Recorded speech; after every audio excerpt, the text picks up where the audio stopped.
Oi, pessoal, aqui é a Isabela e a gente vai falar de taxa de variação média e limites.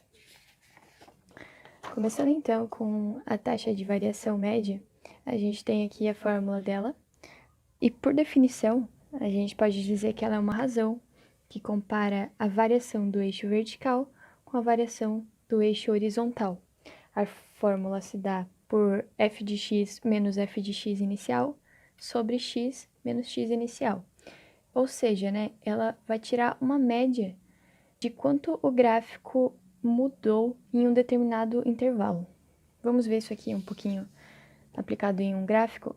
Eu tenho aqui o gráfico de uma reta. Vamos pegar dois pontos aqui, um intervalo de x, para calcularmos a variação desse gráfico. A gente pode pegar aqui, então, o intervalo de 0 a 2. A gente pode observar aqui no gráfico o y, então a gente pode jogar na fórmula, né? A gente tem aqui a taxa de variação. Escolhemos o intervalo de 0 a 2. O f de x equivale a 1. O f de 2 equivale a 2. Mas para comprovar isso, a gente joga na fórmula.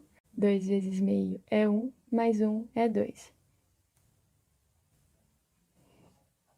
Calculando isso daqui, dá menos 1 sobre menos 2, que equivale a 2. Eu quero pegar um segundo intervalo para vocês, para a gente fazer uma comparação e tirar mais conclusões. Vamos pegar aqui o intervalo de 3 e 4.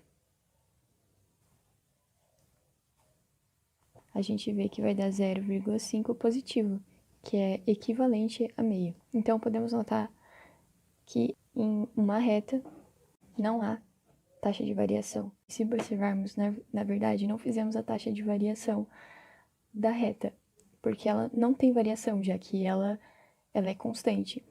Fizemos, então, o resultado do coeficiente angular dela, que está aqui explícito, né, na fórmula dela. Mas quando falamos de um gráfico mais elaborado como uma parábola, nós podemos observar que é um caso diferente de uma reta, né? Porque em uma parábola, se traçarmos por ela retas, percebemos que as retas têm diferentes inclinações, né? Como se pegarmos um ponto aqui embaixo e esse ponto aqui em cima, a gente pode perceber que a reta, elas têm diferentes inclinações. Eu vou pegar aqui a caneta vermelha, que é mais visível. Bom, essa reta aqui de cima, ela tá bem mais inclinada que essa daqui de baixo, né? Porque pegamos pontos diferentes e percebemos que a parábola não tem uma inclinação constante como uma reta. Então, para a gente calcular a taxa de variação, nós pegamos um intervalo, né, de 2 pontos.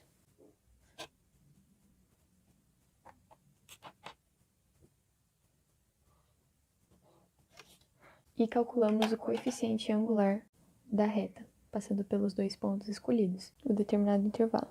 Podemos então fazer um exemplo com essa parábola aqui. Ela tem essa equação aqui, e para calcularmos a gente escolhe um intervalo de tempo, né? Vamos pegar então daqui o intervalo de 1 a 3 e calcularmos a taxa de variação desse intervalo, que resulta em 6 positivo. Então, só para dar uma esclarecida, a gente pegou esse ponto aqui com esse ponto aqui, implicitamente a gente traçou uma reta e calculamos o coeficiente angular dessa reta. E agora a gente sabe que a variação desse intervalo aqui é igual a 6. Vamos pegar um outro ponto aqui, pode ser 3 e 5.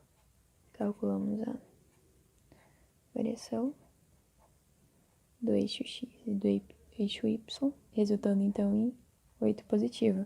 A gente pode observar aqui que quando a gente pega intervalos diferentes, a variação de cada um vai ter um valor diferente, né? Porque a parábola vai estar sempre variando aqui os seus valores.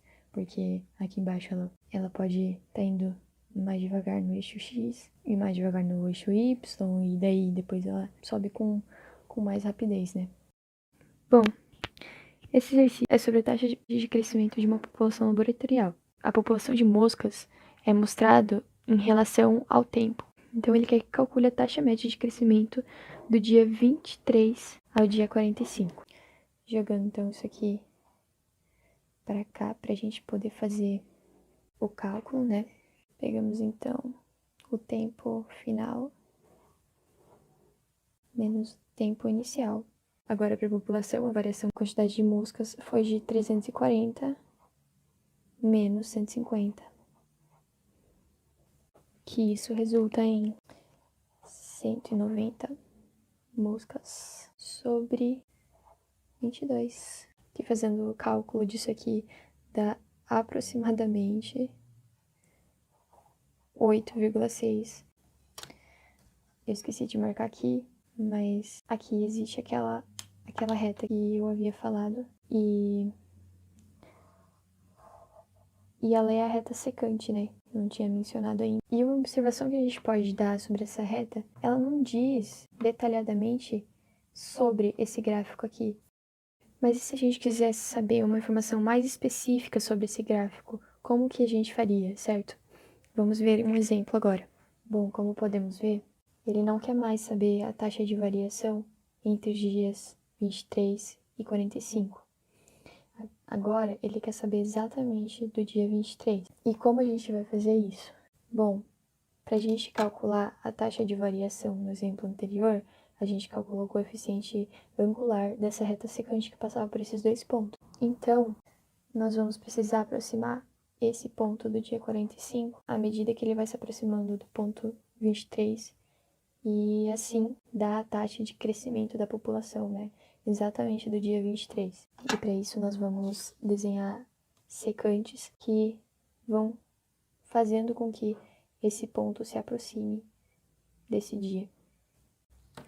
Bom, aqui está uma representação de como seria esse ponto aqui se aproximando de P. E eu vou dar agora uma tabela com os coeficientes angulares dessas retas aqui, que está aqui, para vocês observarem. Bom, aqui são os pontos, né? São esses pontos aqui, 45, esses pontos de Q, porque ele vai mudando, e o ponto P, ele não muda.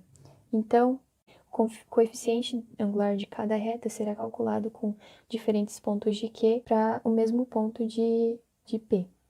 E aqui estão os resultados. Observem que, à medida que os valores do eixo Y vão diminuindo, os valores do eixo X também vão diminuindo. E assim, o resultado da taxa de variação média vai crescendo para um determinado número. Este é um conceito preliminar do que a gente chama de limite, que aprenderemos a seguir. Eu vou tentar trazer, de forma simples, o que seria o limite. O limite nada mais é do que a finalidade de observar de determinado comportamento de uma função, à medida que ela aproxima de alguns valores. E ela está sempre relacionada com os pontos de x e y de um gráfico, certo? Mas antes de entrarmos realmente o que é o limite, nós precisamos ter a base de o que seria a continuidade. Porque se haver uma continuidade no limite, pode-se dizer que ele existe. Vamos lá? Continuidade.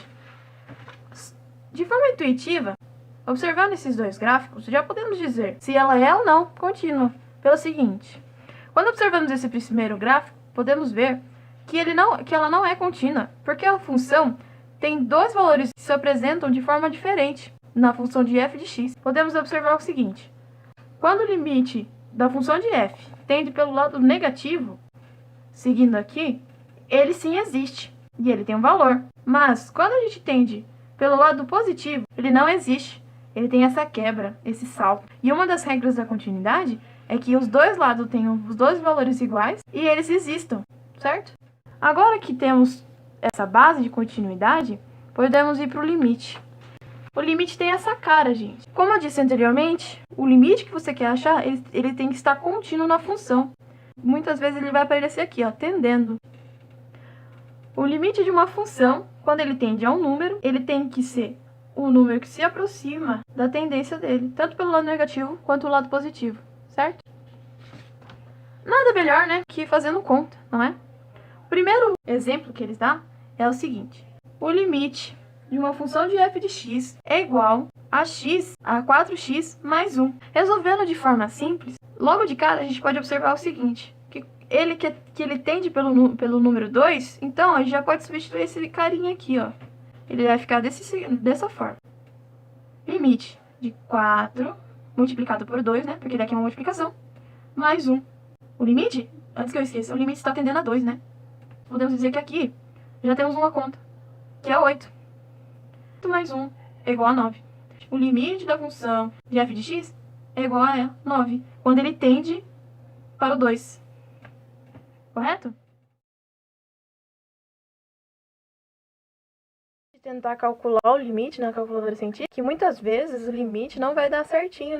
Eu tenho aqui um exemplo que é o seguinte: x elevado ao quadrado mais 3x menos 10. E todo sobre x mais 5. Essa conta, ele tende ao menos 5. Aperte cálculo, ele vai dar indeterminado novamente. Então, como eu não posso colocar menos 5, mas se eu colocar o número aproximado, que é menos 4,99, ele chega ao resultado que é menos 7 do limite. Por isso que não dá para confiar totalmente na calculadora e usar ela somente como base.